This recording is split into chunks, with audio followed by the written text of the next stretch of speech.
तो प्रोनाउन का चैप्टर है। कुछ ट्रांजिटिव वर्ब होती है, इसके बाद ऑब्जेक्ट आता है, वर्ब के बाद ऑब्जेक्ट आता है, लेकिन अगर उस ट्रांजिटिव वर्ब के बाद ऑब्जेक्ट नहीं दिया हुआ है तो वहां पे रिफ्लेक्सिव प्रोनाउन लगाना है। रिफ्लेक्सिव प्रोनाउन कैसे लगाते हैं, जैसे सेल्फ लगाना है, जो प्रोनाउन दे रखा है उसके साथ देखो, ही का रिफ्लेक्सिव प्रोनाउन लगाना है हिमसेल्फ, आई का रिफ्लेक्सिव प्रोनाउन लगाना है माई सेल्फ, और सी का रिफ्लेक्सिव प्रोनाउन लगाना है हर सेल्फ, उनके साथ सेल्फ जोड़ना है। सी का रिफ्लेक्सिव प्रोनाउन होगा हर सेल्फ, ऐसे। तो ट्रांजिटिव वर्ब के बाद यदि ऑब्जेक्ट का प्रयोग होता है, यदि ऑब्जेक्ट नहीं दिया हुआ तो रिफ्लेक्सिव है ना, रिफ्लेक्सिव प्रोनाउन लगाना है।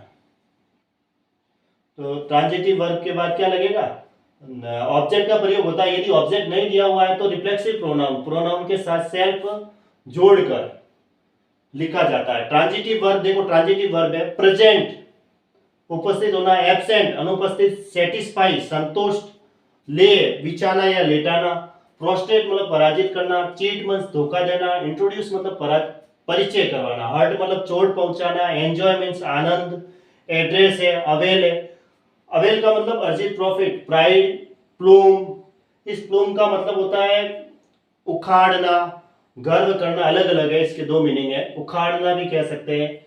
सैक्रिफाइस, रिजाइन, इसके ऊपर भी प्रश्न आता है, रिजाइन के ऊपर। हिड है छिपाना, एक्सर्ट, अप्लाई, कॉन्फाइन, कॉन्फाइन मतलब सीमित, डिवोट, ये है।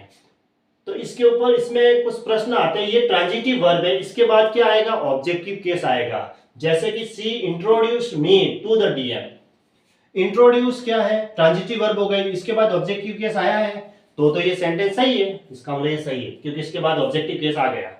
अब सेंटेंस सेकंड में है she introduced to the DM, introduce के बाद क्या आया, टू आया, ऑब्जेक्टिव केस नहीं आया, एक प्रीपोजिशन आया, तो इसका मतलब ये सेंटेंस गलत है। अब इसको सही कैसे बनाएंगे, सी इंट्रोड्यूस्ड, फिर देखो यहां हम क्या लगाएंगे, रिफ्लेक्सिव प्रोनाउन लगाएंगे। सी का रिफ्लेक्सिव प्रोनाउन होगा हर सेल्फ, हर सेल्फ होगा सी का, क्योंकि सी कोई महिला या फीमेल होती है उसके लिए ये प्रोनाउन होगा, और तो इसका रिफ्लेक्सिव प्रोनाउन होगा हर सेल्फ, यानी कि वर्ब के बाद इस रिफ्लेक्सिव प्रोनाउन लगाया तब ये ऑब्जेक्ट का काम करने लगा। टू द डीएम, ये सेंटेंस सही हुआ। इसके ऊपर प्रश्न आते हैं, ही है तो हिमसेल्फ लगा दो, सी है तो हरसेल्फ लगा दो, लेकिन ये वर्ब के बाद अगर ऑब्जेक्टिव केस नहीं है तो लगाना है। जैसे इसमें ऑब्जेक्टिव केस नहीं था, इसका मतलब यहाँ मिस्टेक है, इसलिए हमने क्या किया, इसके साथ इसको हरसेल्फ लगा के इस सेंटेंस को सही किया।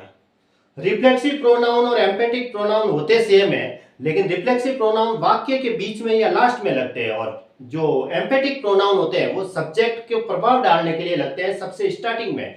सब्जेक्ट की जो सब्जेक्ट होता है, सब्जेक्टिव प्रोनाउन होता है, उसके जस्ट बाद लगते हैं वाक्य की स्टार्टिंग में। कैसे, I kill the tiger myself, ये सबसे लास्ट में लिखा हुआ है तो ये रिफ्लेक्सिव प्रोनाउन है। और अगर आई माई सेल्फ लिखा मैंने सब्जेक्ट के बाद तुरंत, तो ये एम्फेटिक प्रोनाउन है, I myself kill the tiger, मैंने खुद ही बाघ को मारा।